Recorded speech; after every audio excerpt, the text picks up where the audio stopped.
I said yes, dear, as a joke. The alien queen's nurse smiled and called me mate. Evan Hale never expected silence to feel so heavy. The royal medical wing of the Cathari Palace was vast, clean, and glowing with soft blue light. Tall crystal pillars rose from the floor to the ceiling, pulsing slowly like they were breathing. Every sound echoed, every step, every breath. Yet despite the size, the place felt small, as if the walls themselves were listening. Evan stood near the far wall, hands clasped behind his back, trying very hard not to look nervous. He was a human, a regular one. No enhanced genes, no military rank, no great importance. Just a cultural liaison sent by Earth to observe and assist where possible. Most days, that meant sitting quietly, answering simple questions about human habits and staying out of the way. Today was different. Behind the translucent medical doors lay Queen Orales of the Cathari, ruler of one of the most powerful civilizations in the known galaxy. She was not dying as far as Evan knew. Her species did not weaken easily. But she was resting, recovering from something the translators called the stillness, a condition that slowed their bodies and minds during times of extreme mental strain. The palace was on edge. Alien attendants moved carefully, speaking in low tones. Guards stood at perfect attention, their armor humming softly. No one laughed. No one argued. No one even seemed to blink too often. And Evan, he wasn't even supposed to be here. Yet there he was, standing outside the Queen's medical chamber. A soft sound pulled his attention to the side. One of the nurses approached, tall, graceful, with pale silver skin and eyes like polished glass. Her uniform marked her as a senior healer, someone trusted deeply within the palace. She stopped a short distance from Evan and studied him calmly. "Human Evan Hale," she said, her voice smooth as flowing water. "Remain here." Evan straightened at once. "Yes," he replied, then added out of habit, "Yes, dear." The words left his mouth before his brain could stop them. On Earth it meant nothing. A casual phrase, polite, light, sometimes playful. Evan had grown up hearing it from his parents, his teachers, even strangers. In the palace of an alien empire, it meant everything. The nurse froze.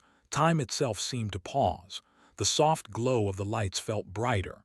The distant hum of machinery faded. Evan noticed with sudden unease that every nearby attendant had stopped moving. The nurse slowly turned her head back toward him. Evan felt a knot form in his stomach. "Oh no, that was wrong, very wrong. I'm sorry," he said quickly. "That's just a human saying, I didn't mean any disrespect." The nurse did not respond right away. Instead, something unexpected happened. She smiled. It was small, controlled, but unmistakable. Then she placed one hand over her chest and bowed deeply. "Understood," she said. "Thank you, mate." Evan blinked. "I'm sorry, what?" The nurse straightened, her eyes calm but bright with interest. "You may remain," she said gently. "The Queen's chosen may always remain." Evan's heart skipped. "Chosen? I think there's been a translation error. I'm not—" Before he could finish, the doors behind the nurse shimmered softly. A low tone echoed through the hall, not an alarm, but something ceremonial. Several palace attendants turned fully toward Evan. A few guards shifted their stance, not threatening but alert. Whispers spread like ripples through water. "Wait," Evan said, raising his hand slightly. "There's definitely been a mistake.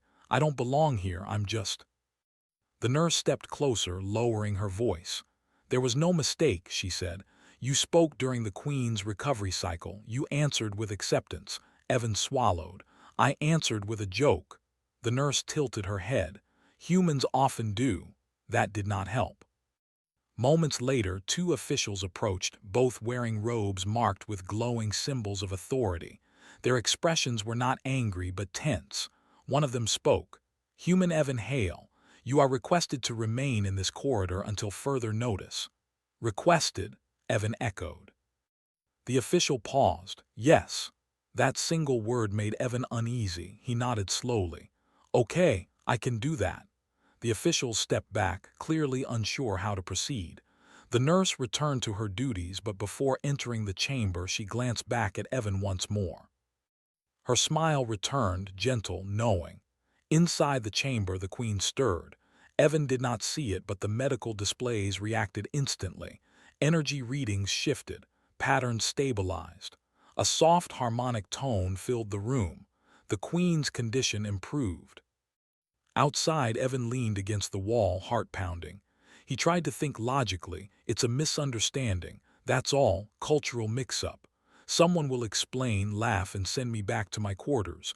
Yet no one laughed. Minutes passed, then more. Alien staff continued their work, but they kept glancing toward Evan. Some looked curious, others looked concerned. A few looked relieved. Eventually, the nurse returned.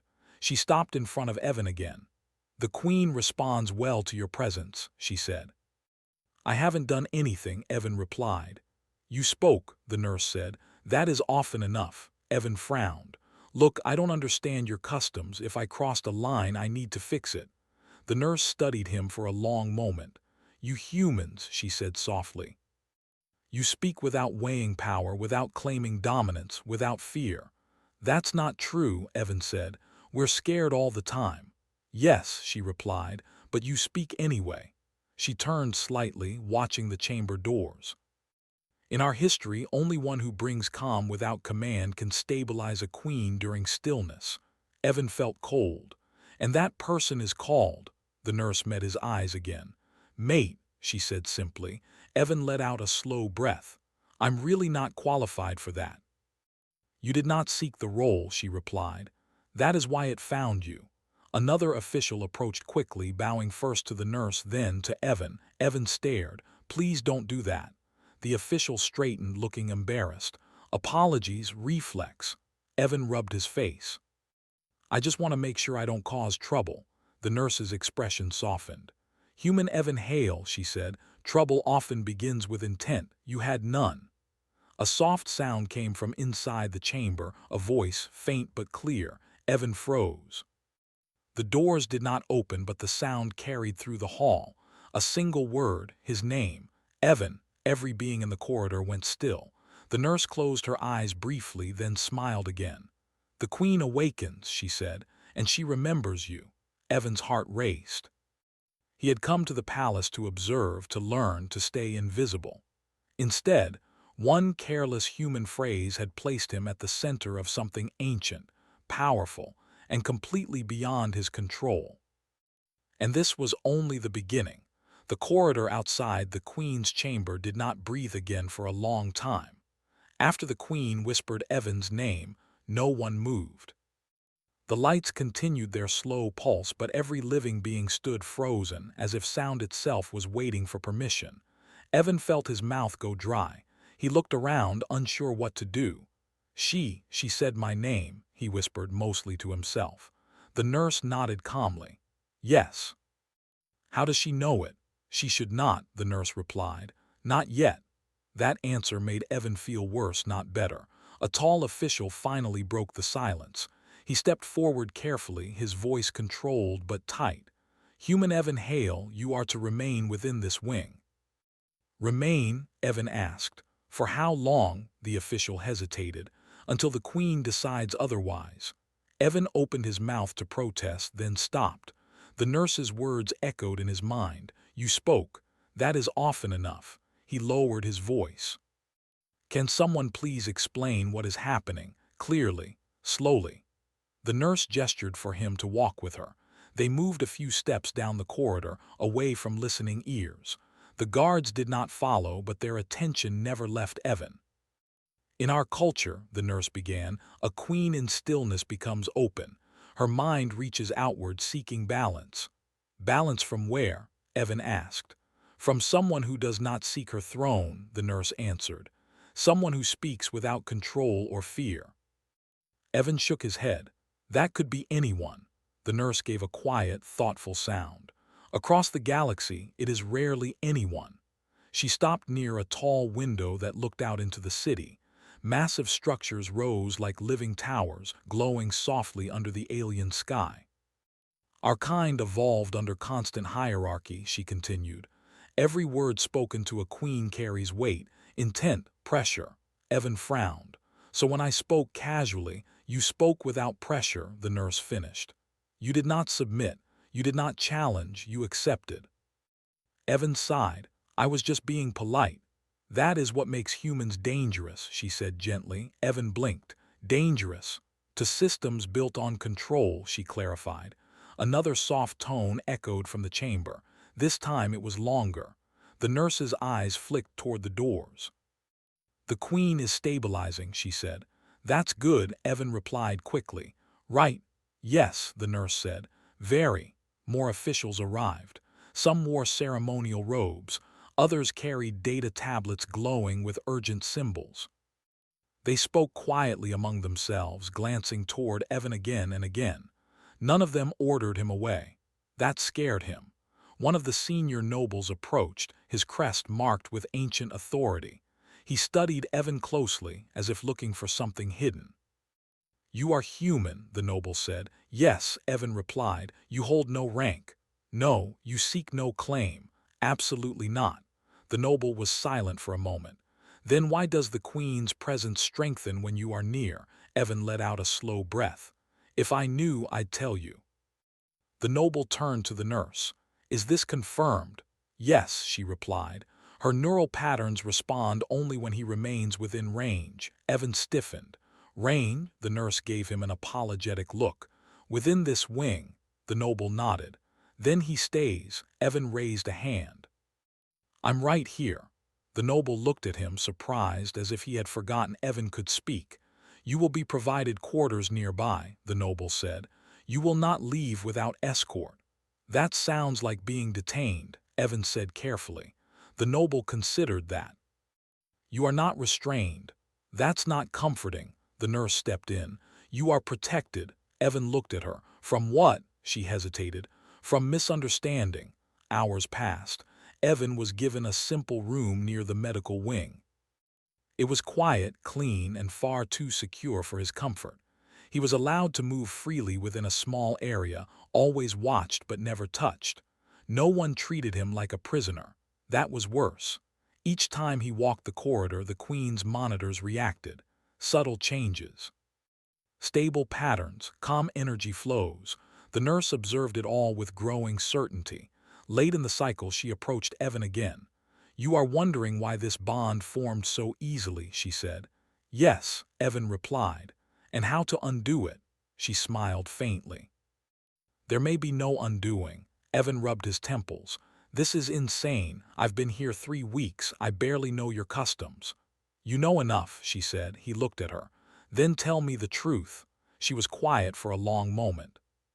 Long ago, she said, our queens bonded differently, not through bloodlines or force, but through emotional resonance. Evan frowned. Emotional what? Stability, she said. A presence that anchors rather than commands. And you lost that. We replaced it, she replied, with ritual and fear. Evan leaned against the wall. So now one human accident fixes everything. No, she said. One human choice opened a door. Inside the chamber, the queen shifted again. This time her voice came clearer, stronger. Do not leave, the queen said. The words echoed through the corridor. Every alien bowed low. Evan froze. She's talking to me. The nurse nodded. I didn't agree to anything, Evan whispered. You answered, the nurse said softly. That was enough. The chamber doors slowly opened for the first time. Light spilled into the corridor. Warm, steady, alive. Evan felt it wash over him, calming his racing thoughts. For the first time since arriving at the palace, the silence felt gentle instead of heavy. The queen did not rise. She did not command. She simply looked at him. Her eyes held no hunger for power, only relief. You speak truth without weight, the queen said. Stay. Evan swallowed hard. I can stay, he said slowly, but I won't pretend to be something I'm not.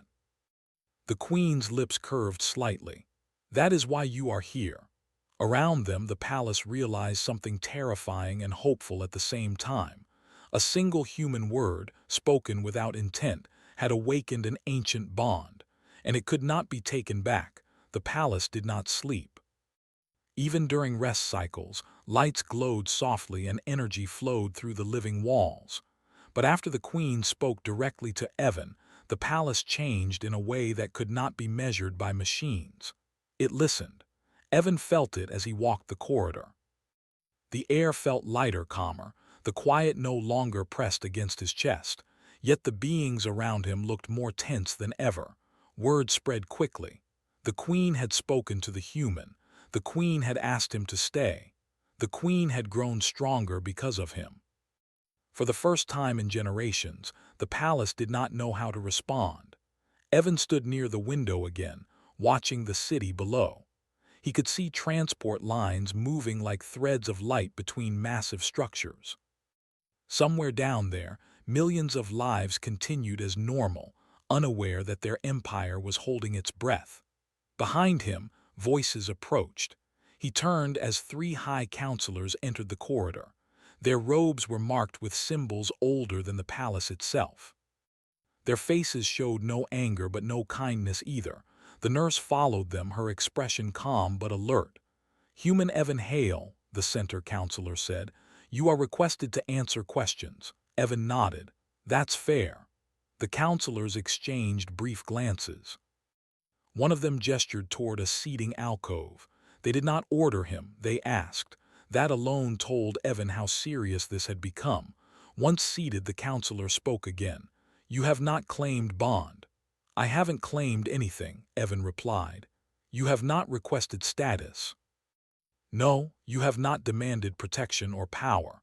"I don't want any." The counselor leaned forward slightly. "Then explain why the queen's condition improves only in your presence." Evan exhaled slowly. "I don't have a scientific answer. I can only tell you what I do." "And what is that?" "I treat her like a person," Evan said simply. The counselors fell silent.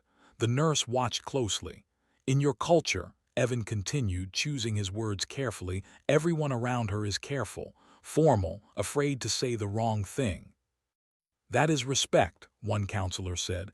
"Sometimes," Evan replied, "but sometimes respect feels like distance." The counselor frowned. "Distance protects order." Evan shook his head. "It also creates loneliness."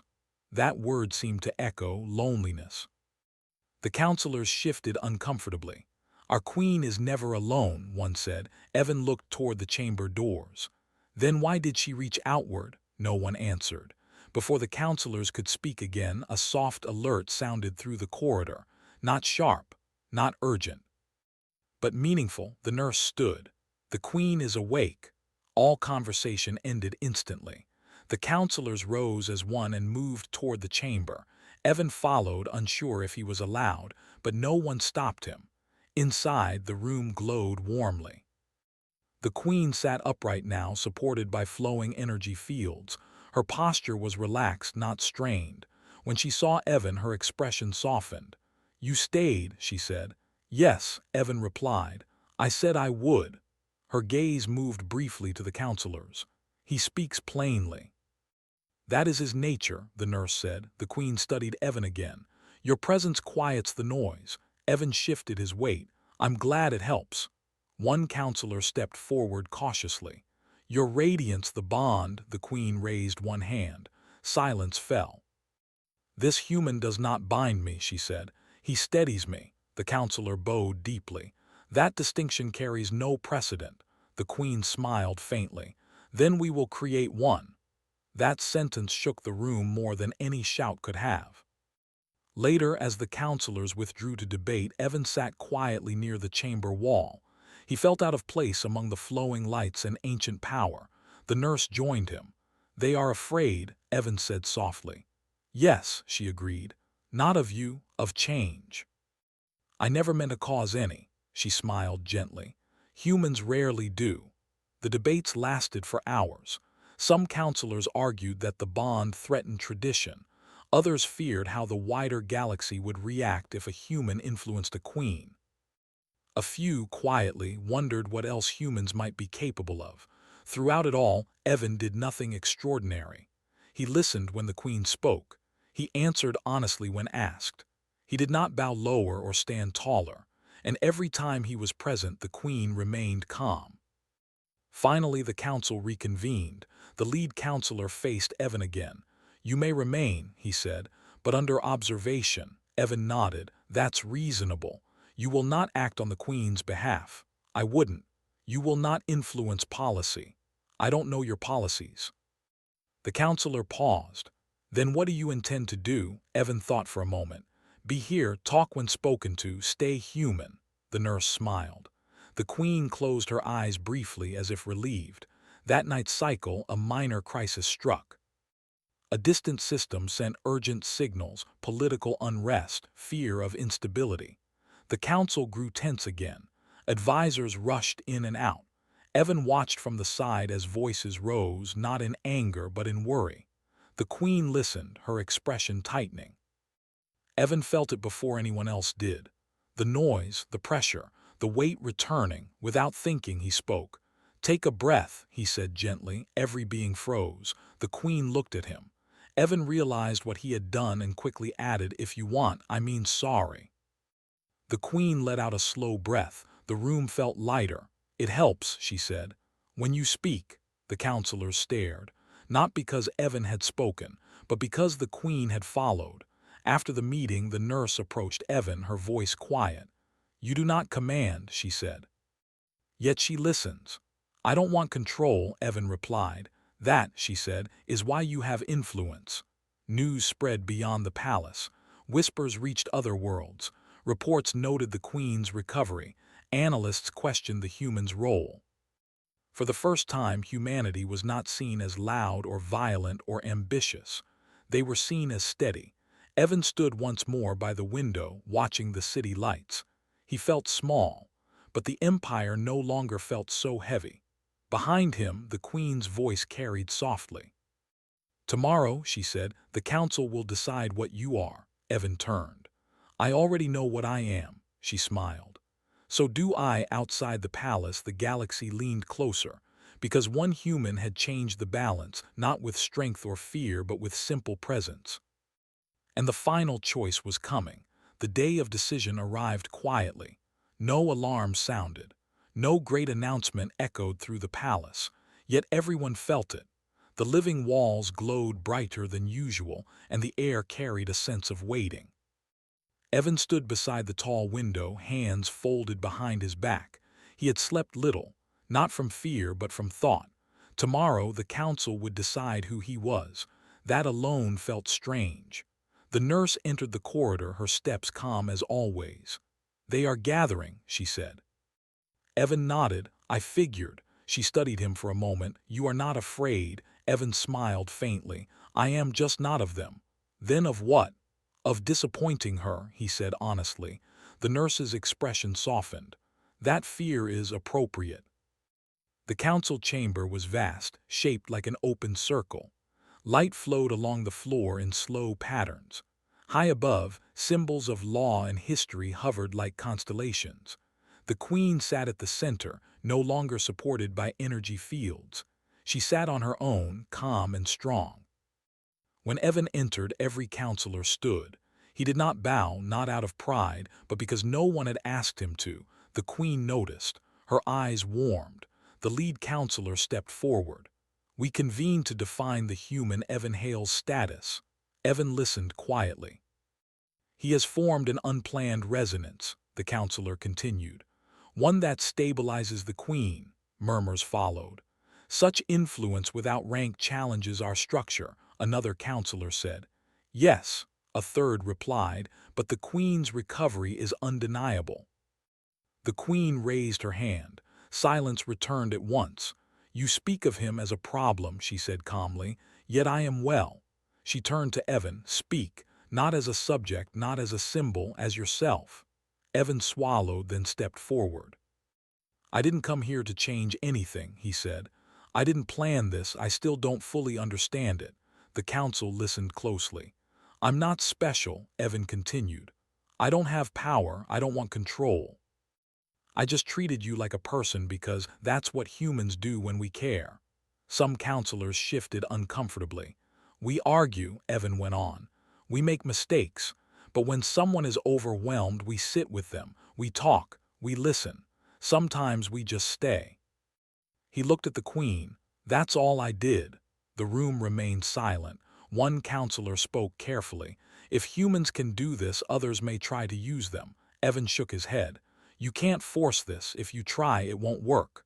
The nurse nodded slightly. The Queen smiled. "He speaks truth," she said. "This bond exists only because it was not demanded." She rose slowly to her feet.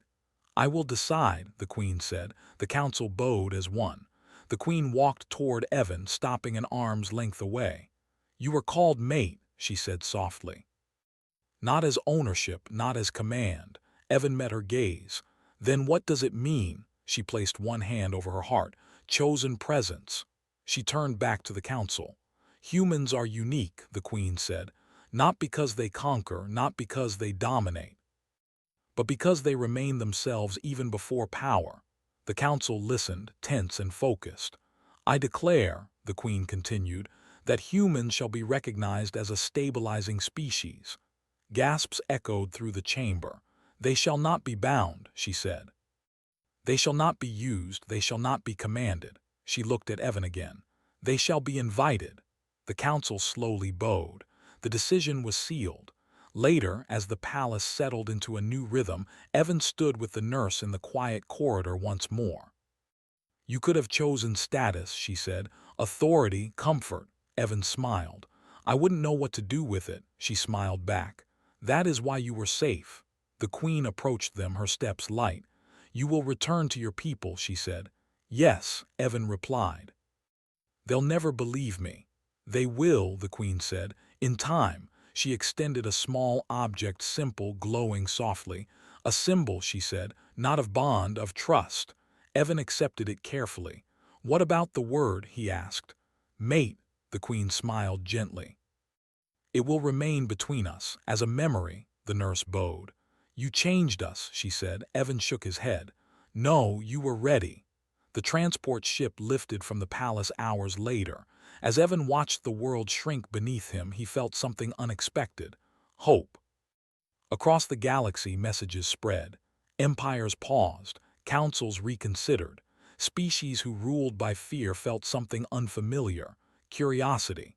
Human ambassadors were welcomed, not feared, not because humans were stronger, but because they listened. Back in the palace, the Queen stood alone by the window, watching the stars. She whispered softly, practicing the human phrase, "Yes, dear." And for the first time in centuries, the galaxy felt steady.